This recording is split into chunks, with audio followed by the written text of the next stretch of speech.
সমূহ অসমবাসী ৰাইজক নমস্কাৰ জনাইছো।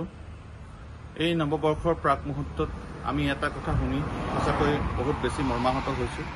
আপোনালোক সকলোৱে জানে দেৰগাঁৱত যিটো কাণ্ড সংঘটিত হ'ল, যিসকল লোক নিহত হ'ল, তেওঁলোকক যাতে আত্মাই শান্তি পায়, চিৰশান্তি পায় তাৰে কামনা কৰিছো আৰু সেই সকললৈ পৰিয়াললৈ মোৰ সমবেদনা জ্ঞাপন কৰিছো।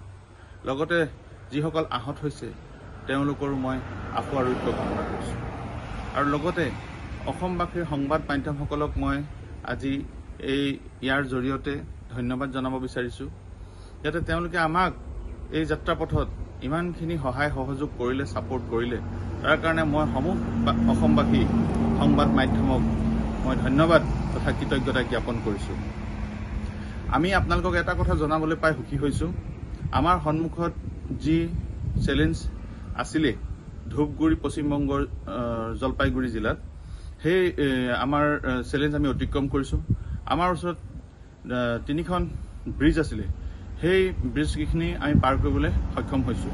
ইয়াৰ কাৰণে এটা ডাঙৰ চেলেঞ্জ আছিলে, যিটো চেলেঞ্জ এখন ৰেলৱে ব্ৰিজ, সেইখন ব্ৰিজ আমি পাৰ কৰোঁতে বহুত অসুবিধাৰ সন্মুখীন হৈছিলোঁ।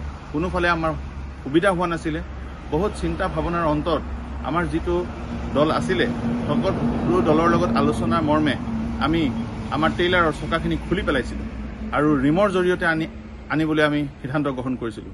ৰিক্স আছিল, তথাপি কিবা অঘটন হোৱাৰো আশংকা আছিল। তথাপি আপোনালোকৰ আশীৰ্বাদত, অসমবাসীৰ আশীৰ্বাদত এইটো সম্ভৱ হৈ উঠিলে আৰু আমি সুকলমে যোৱাকালি ৰাতি 1:30 বজাত পাৰ কৰিবলৈ সক্ষম হ'লোঁ। আৰু ইতিমধ্যে আমি এতিয়া অসম অভিমুখে গৈ আছোঁ। আমাৰ অসম সীমান্ত শ্ৰীৰামপুৰ বৰ্ডাৰ, ইয়াৰ পৰা মাত্ৰ 70 কিলোমিটাৰ বাকী আছে। আমি আশা কৰোঁ অতি সোনকালে আমি অসম ভূমিত পদাৰ্পণ কৰিব পাৰিম।